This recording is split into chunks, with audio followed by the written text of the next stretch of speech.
When you're diagnosed, you all of a sudden hear of a lot of people who have had cancer, and what you really want to find out is who are the people who have lived through the treatment. Because it's not an easy journey by any means, and it's not just the patient that's affected. All the family members, all your friends, everybody's affected. When you felt like your world was crumbling just from even hearing the C word, you felt like the little pieces of the puzzles falling apart. The foundation, the medical team who are just so passionate about what they do actually start helping you putting that pieces of the puzzle together. They were just always there to answer questions, just be very supportive and compassionate. My name is Trish Quinn. I was first diagnosed with cancer July 2007. I'm Yasmin Vergy, and I've been involved with breast cancer supportive care for 2 years now. My name is Sherry Divincentis, and it's been over 3 years since my diagnosis. I think that the foundation was crucial in Noelle's healing. Up until that point, I mean, there's a lot of appointments, there's a lot of very clinical appointments that resulted in, I think, more confusion and fear than answers and comfort. Oncologists are great. They do a fantastic job for what they're doing. They're killing little dangerous cells in your body. But there's the emotional side of the treatment.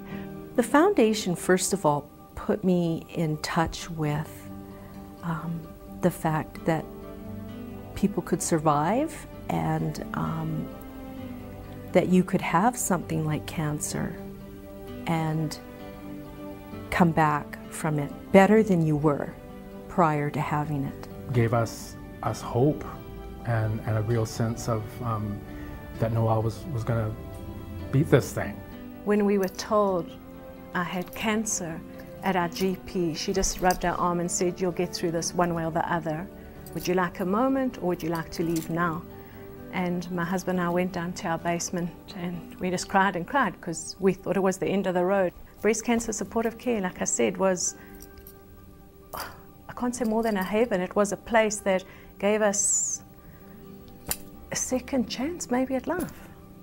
My name is Darcy Fogo. My name is Noelle Fogo-Lamoureux. I was diagnosed with breast cancer in February of 2008. My name is Debbie Jackson, and I've been involved with a foundation with breast cancer supportive care for 2.5 years.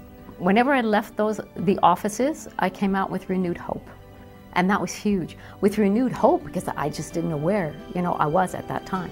My family members that have gone to the foundation are also grateful. Like they walked out of there feeling better, and they felt like I did, that I was going to be okay. The biggest support for my family and loved ones has really been knowing that they don't have to emotionally sort of support me alone. At that point, I felt I could have a little more control back in my life. My name's Deborah Kokolikio. I'm a breast cancer survivor for 4 years now. The treatment itself was a really rough time, and I'm thinking that my ship's going to sink, and they were telling me that I was going to be okay to stay the course, and if the weather pattern changed, they kind of changed with it. They moved with me, so they were really on board with me this whole time. My name is Kathy Lockerbie, and I first joined the foundation in July of 2009.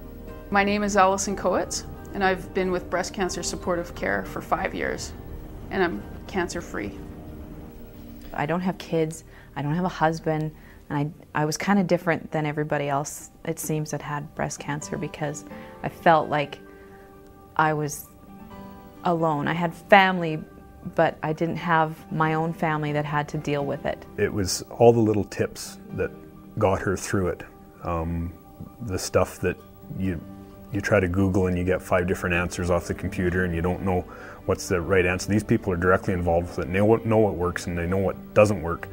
And it's just spot on advice every time. The biggest thing that they did for me was pull in my reins, and they said, okay, you can't do everything. You're gonna get, you're gonna wear yourself out.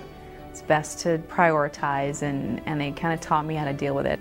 The foundation provided a network of supportive personnel and services that was unparalleled. From the beginning, it made sure that Polly did not fall through the cracks. I was focusing on dying.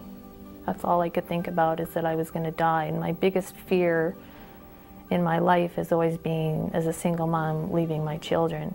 And it had come true, and I couldn't function.